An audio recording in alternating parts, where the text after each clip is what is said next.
This is Behind the Headlines, with behind-the-scenes analysis on issues affecting Pennsylvanians, sponsored by the Susquehanna Valley Center for Public Policy. Now, here's your host. From Erie to Philadelphia, from Wilkes-Barre, Scranton to Pittsburgh, it's Behind the Headlines. We are the #1 public affairs TV show in the Commonwealth of Pennsylvania and seen more places than anywhere, than anyone else. I am Charlie Greenawalt, Senior Fellow for the Susquehanna Valley Center for Public Policy, and I'm joined by my co-host, Maura Donley. Maura, welcome to the show. Hello, Charlie. Why, we have a huge show, but we have a huge announcement, which you are very happy about. The Pittsburgh Pirates have given joy to Western Pennsylvania. Well, it's a pirate nation now instead of a Steeler nation. But yeah, we're very excited to have a wild card spot as of our most recent win. So it's very exciting. Very exciting, in over 2 decades to get a playoff position. Yeah, at least. Well, it's going to be some fun, October fun. Well, we have someone special to celebrate with, and it's the best person that we could have to celebrate with, someone from Western Pennsylvania, someone who's a great pirate fan, and someone who can tell us more about the Commonwealth of Pennsylvania than anyone else. And we're so fortunate to have him, and that is the governor. Governor, welcome to the show. It's so nice I'm with Maura. Let's go Bucks. Yeah. It's so nice to have you here. Can we do the whole show about that? We can do the whole show about that. Well, Governor Corbett, you've you have a busy schedule, and we're so happy to have you with us. We wondered if you could start out maybe by talking a little bit about transportation funding. On the way to this is only a half-hour show. On the way to the studio today, I passed over 2 bridges that were being worked on and being repaired. We were wondering how you are approaching the whole issue of transportation funding in light of Act 44 with the federal government not allowing us to toll Route 80. That is putting this crushing debt load on the turnpike, and really puts us in a whole new position. 4 hours from now, I'll complete the answer. Because I believe you really covered the gamut in that. Number one, the way I look at this, and you have to keep in mind my history, I'm in public safety. This is a public safety issue more than it is anything else. When you have our children in buses, our people crossing bridges, you have to take a look at what are we doing to put our populace at risk. We have over 4,000 bridges that are structurally deficient in some degree or another, some of them now being posted because we have to extend the life and we don't have the funding at the moment. We have 10,000 miles of roads. But keep this number in mind. Today, every day, 1.5 million children in Pennsylvania get on 31,000 school buses and travel these roads and bridges. And I think it's most important that we keep them safe. So we made a proposition. We put a potential bill out there, gave it to the House and the Senate. The Senate has come out with a different bill at a higher level of funding than I came out with. But these are all starting points. But the most important thing for us to do is make sure that we get our roads and bridges safe again. Some of it is for the convenience of people to be able to drive, the convenience of people to come in and through the state and travel through the state. Others look at it from a construction project and a jobs project, and it is that. But my #1 position on this, it's public safety. Well, I think we're going to have a hard time doing some transitioning here today because we have so many issues we want to talk to you about. So let's move from transportation to Medicaid. Pennsylvania recently flipped from being a not participating in Medicaid expansion to a considering an alternative model state on all of the maps that we've seen. And you're in some discussions with the Obama administration. So would you tell us a little bit about your proposal and how those discussions are going?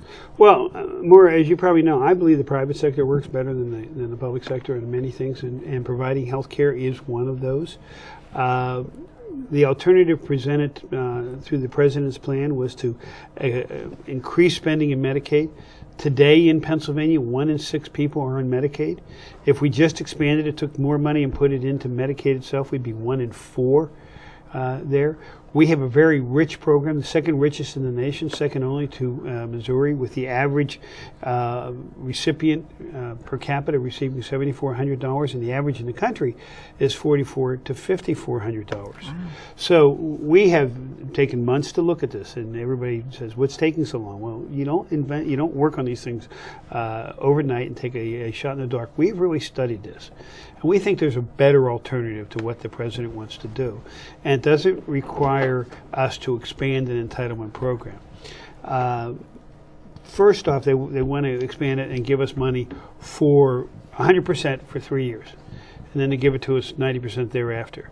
Well, I don't know how the president and the Congress can promise that they're going to continue to do something after those 3 years. And they have certainly failed to do that when it comes to the issue of special education. Charlie, you were on a school board, and you know one of your greatest costs in a school board is the cost of special education. They had promised to do it at 45 to 47%. They're down to about 17, 18% now. And the state ends up having to pick that up, and the state taxpayers. So don't mislead, intentionally or unintentionally.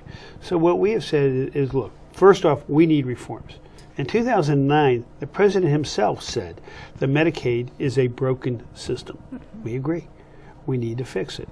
We need to make ours much more efficient and much more in line with what has been given out to other people across the country. So we have asked for some reforms in that. Number one reform is that rather than have a various type of copay at the time of service programs, that there be a premium for the individuals in this, and it's in Medicaid itself, that they would have a requirement to make a copay up to $25. And that's at the top of the scale, monthly. Okay. $25 at the top of the scale. And I've heard people say, well, people can't afford that. I said, that's a matter of choices. If you want health care, you can afford $25 in most cases. It's not going to apply to everybody because it'll go down in scale as their income goes down. So we're trying to do that. Secondly, we think that those people who are able to go out and work ought to be looking for a job. We have jobs, and there's a site on our Department of Labor that show you where jobs are, but we think there should be a job search requirement. Right now, today, in workmen's compensation, there is a job search requirement. So when you're receiving federal funds and state funds, why shouldn't there be a job search requirement? Just like anybody else, anybody who's above that level goes out and looks for a job. I think it's only fair to the taxpayers of Pennsylvania to know that you're out there trying to find a job that will get you out of Medicaid and into the private sector. So we're asking for that kind of reform. Then, if we're going to expand our population, and these are newly eligible people that fit a different category, we're not going to put them into Medicaid if we get our way. We're going to create a private program. We're going to do a couple things. One, this additional money. We want to have the money go to the individuals. We'll make sure they spend it the right way, and they go on to the private sector, go through the exchanges at the federal government, and go to the private sector. And as you know, we have many healthcare providers and insurance providers in Pennsylvania. There's more competition coming to Pennsylvania, and allow them to compete for this almost 500 to 700,000 new people that are not allegedly covered. Put that in there, and let them go out and buy. And I've heard some of the other elected officials here in town say, well, is it going to be more expensive? And I kind of look at them.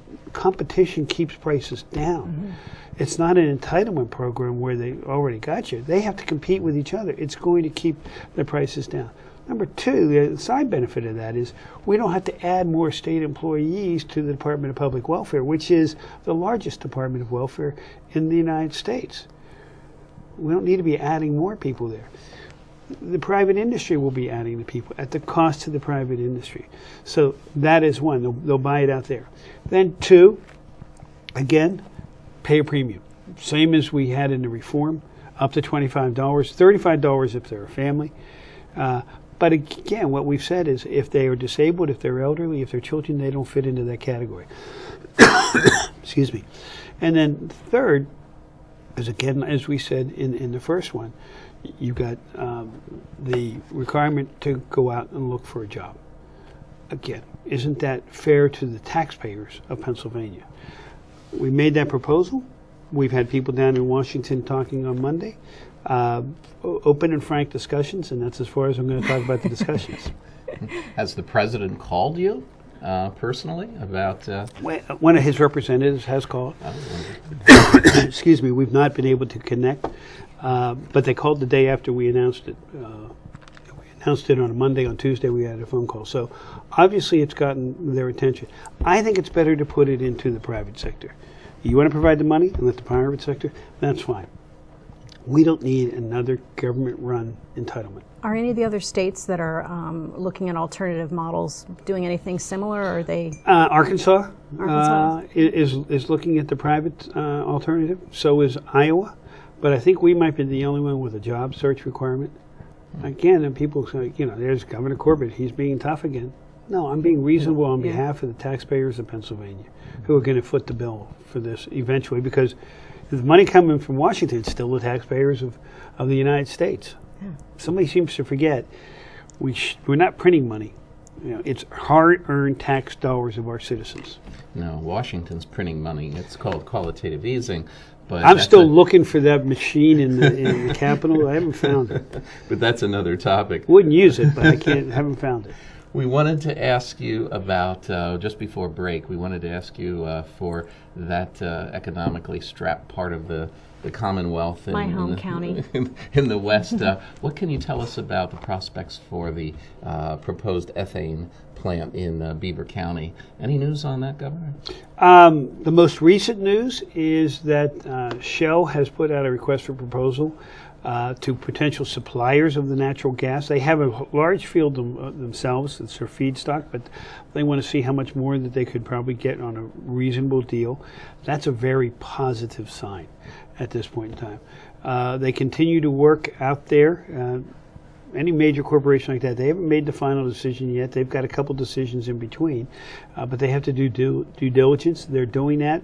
But I feel very positive towards this. It's a Keystone Opportunity Zone, and as we speak, the school district and the county have approved it. I think the township has it up for a vote in the week that we're speaking here today. Okay. Good. We'll be right back with Governor Tom Corbett after this quick break. Behind the Headlines is brought to you as a public service by the Pennsylvania Business Council, envisioning a commonwealth in which residents enjoy a very high quality of life in sustainable communities. The Council works aggressively to define key long-term policy strategies and solutions that make the Commonwealth more competitive, creating and sustaining a better Pennsylvania. Additional underwriting provided by the Worrell Corporation Foundation, based in Carlisle, Pennsylvania, by the Edward H. and Jeannie Arnold Foundation, and by the Pennsylvania Manufacturers Association. Business in Pennsylvania is our business. Behind the Headlines is also supported as a public service by Daily Underwriters of America, a better way for truck insurance. And by Penn Waste, your best local choice for your waste removal and recycling needs. Welcome back to the second half of Behind the Headlines. Maura and I are currently with Governor Corbett. And Maura, what's the next question? Well, Governor, there seem to be a couple of issues in Harrisburg that seem to be no-brainers, and maybe we'll talk about liquor privatization at some point, but let's talk about pension reform right now. On the next show. Yeah, on the next show. We could spend a whole show on that. But it's a no-brainer. There needs to be some pension reform. There are unfunded pension plans out there, and yet we're still struggling to get that. What do you think is going to happen, and what are we going to see this fall? Well, that's a broad question. Mm-hmm. As you know, municipalities, school districts, they all have a pension. Well, not school districts. The school districts are part of the state system, but all the municipalities have it. But what we're talking about here in Pennsylvania is PSERS and SERS. State Employees Retirement System and Pennsylvania State Teachers Retirement System. Right now, about $47 billion, that's a B, underfunded. And there are a lot of reasons for that. A lot of decisions were made over the last 12, 13 years that have taken us from having a surplus to not having a surplus. And today what happens is 62 cents of every new dollar of revenue, as we increase revenue in Pennsylvania, 62 cents goes to the pension problem. And if we don't address that, we are not going to have in that remaining 38 cents the money to do all of the spending that people want to have. I've heard a lot of people say, well, we need more money for education. We'd like to get as much money as we can to education. We have a lot of other areas to spend it in also, and 40% of the budget in Pennsylvania is education. But at the same time, when we put money into education, we know a good portion of that is going to pay for the pensions of the past and, frankly, the mistakes of the past. So we need some pension reform. There are propositions out there. We've made some proposals that have been soundly rejected by some of the unions. I have a difficulty understanding, if we don't fix our pension, how we're going to employ them in the future.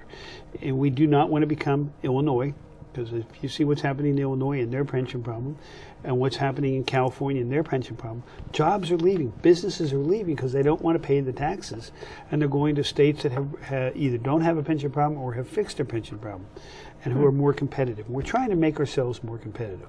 This is something that holds us back on being more competitive to bringing jobs. But more importantly, this is our future for our children and grandchildren, not today. The difference in me and a lot of other elected officials is I'm not looking, and maybe some people think I should look at the next 18 months. I don't look at the re-election cycles, 2, 4, and 6 years. I'm looking at what's my grandson, who turns 2 in a couple days, what's he going to have when he's our age if we don't make these tough decisions now? I don't want to see a Detroit in Pittsburgh or Philadelphia or Harrisburg. I want to see us growing. We have to face these issues, and we have to face them now. And so that's what we've been talking about. At least, at a minimum, taking new employees and taking them out of the defined benefit program and putting them into the defined contribution program. And if you look at businesses across the United States, across the Commonwealth, have gone to that. Private sector unions, they're involved in that. They understand that that's where we're going. We can't guarantee you the future. In the past, it was argued that employees, teachers, and state workers aren't making enough money. We need to be able to guarantee them a future. Look at the average salary and benefits of many of those individuals now. It's a different scenario. So we cannot guarantee the future. People should be investing in their own future. Well, Governor, you certainly have touched on the state economy a couple times. Most people here in Pennsylvania do favor getting state spending under control. You've done that by opposing tax increases, but you've been chasing down waste and fraud and abuse, both in welfare and in UC and a variety of social programs. How are those efforts progressing? Well, I think they're progressing very well. Keep in mind, and it was not easy, we went from an almost $29 billion budget when I entered office to just slightly more than $27 billion because we couldn't spend more than we bring in. I truly believe you can't be using a credit card. We have to have a balanced budget. It's not like Washington. They're fighting right now over trying to get a budget done that is not going to be within balance by trillions of dollars, I guess. I mean, I don't know exactly what the number is, but it's a huge amount of money. We have to balance it every year. That means we can't be spending money that we don't have. And unfortunately, in prior administrations, we kind of spent through everything. There is no rainy day fund of any significance anymore. We've got to get ourselves under control, and we've been doing it. Now we've increased spending because it's planned spending, it's planned growth, and some of it's required by the contracts that we have with AFSCME and SCIU and other unions within state government employees. We've had to deal with that. But what we've done is tried to innovate. I'll give you one prime example.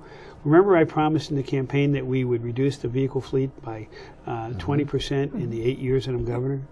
We're at 20% already in 2.5 years. And one of those is, in that regard, we analyzed how the cars were being used, determined that many of the cars were just being driven back and forth from home to work, and really as personal vehicles. Well, state taxpayers shouldn't be paying for that. And we made a determination. We set a marker, and I forget exactly the number of miles. I think it was 600 miles a month, but it might be less. That if you drove less than that, you didn't need a state car. And if you needed a state car, we get you a pool car. And then we looked at the pools and said, we can do this. Why are we in the business basically of renting a car? So we looked at the private sector, and Enterprise won a bid, and Enterprise actually works out of one of the garages and provides us lease cars, on a daily basis. If you were working for the state right now, Charlie, and you needed to go to Pittsburgh, you'd go to there, pick up a car, go, and it would be just like that. And it's considerably cheaper than us maintaining a fleet. So we've saved millions of dollars on that. And that's just one example of what we've been trying to do. We have buildings that we don't need anymore. We're trying to sell those. So it's quite a process. You have to get permission from the legislature to sell a government building. But we're going through that and getting some money back on that. And we're just, the other area that is a difficult area is many of the people in the management level, between the unions and between the cabinet secretaries and myself, have not gotten a raise in 5-6 years. We need to address that because morale is hurting, and I know we need to find money. And we thought we did. The legislature didn't agree with me on the number. I wanted to get some more for those people because before I came into office, Governor Rendell had stopped spending in those areas. And in order to get good people to stay here, we got to try and find them some additional pay. Governor, your Department of Education recently made 2 pretty significant announcements. Not without some controversy, of course, because there are lightning rod. It's the nature of the department and its constituency. Right. So we have some Common Core standards and your performance profiles that are coming out soon. Can you tell us a little bit about both? Well, I think in the performance profiles, it's going to give the taxpayers, the moms and dads who send their kids to school, some measurement of how that school building is doing. And, I would think that if they see a school building doing it a D or an F, they're going to kind of, come storming into the, not the school board, into the school board and say, we need to improve our performance. And we know that not all schools do the same, but nobody had a measurement. And we're kind of required to do that under the funding that we've received in the waiver from No Child Left Behind to have this. So we're doing what we're basically required. But think about it, right now when you decide you want to go to a restaurant, don't you sometimes go on Google and say, well, it only has 2 stars, why am I going to go there? Yeah. Okay. I use Yelp, but that's okay. And if you only have 2 stars, aren't you going to try to improve yourself to 4 stars so that you can compete? Well, we're looking at the same thing with education. The other area, the Common Core, I think there's been a huge misconception about Common Core, and from both ends of the spectrum. Common Core wasn't created by the federal government as an idea. Common Core was initiated by business and the military, saying our graduates cannot do the work when they enter here that they should be able to do and were able to do in the past. And there needs to be some common criteria that they can do the math, that they can do reading, writing at a common level. And there needs to be comparisons across the state and, frankly, the nation. That's what started it. It wasn't being driven by any administration in Washington or any administration in the governor's office here. It started grassroots up. We had the opportunity last year, actually I shouldn't say last year, earlier this spring, there was some concern by the legislature about it. So I asked the Department of Education and the Board of Education to slow down and take up the concerns of the legislature. They held hearings, they did that, and now they have issued those core standards.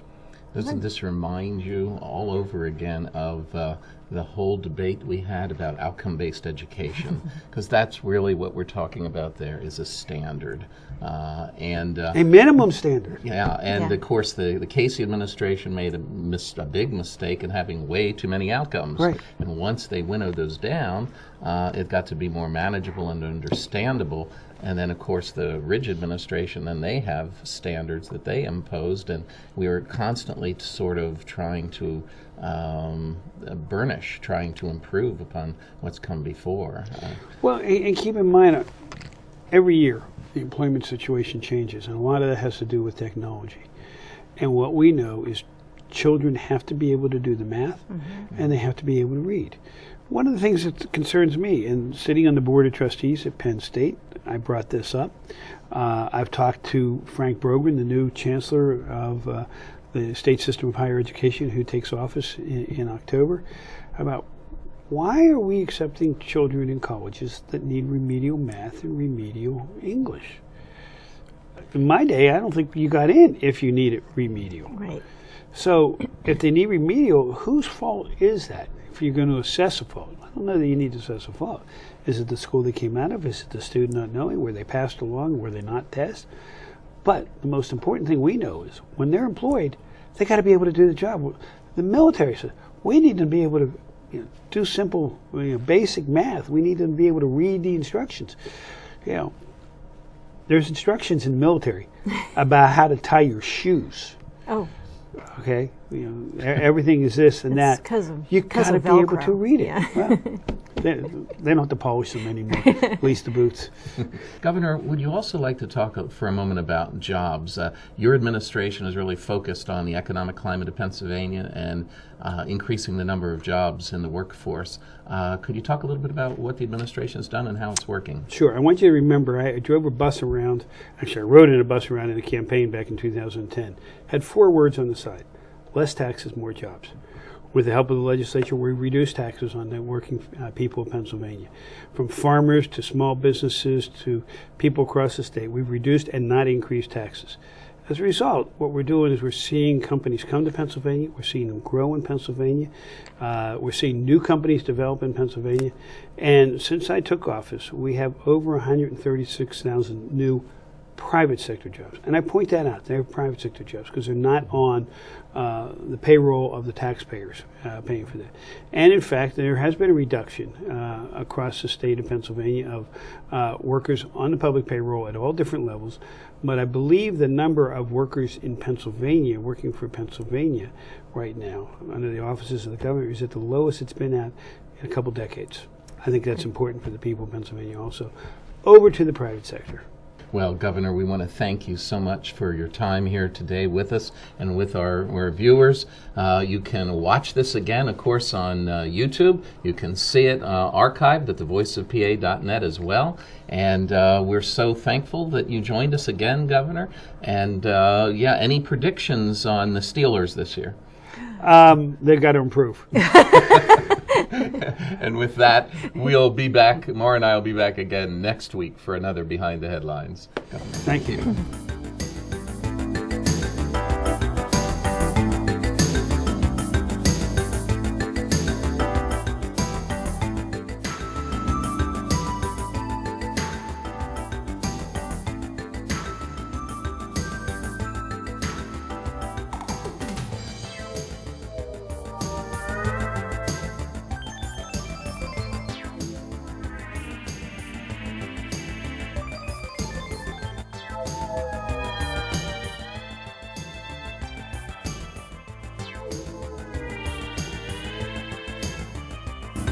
Behind the Headlines is a production of the Susquehanna Valley Center for Public Policy, a nonpartisan, nonprofit research organization helping Pennsylvania build a brighter future.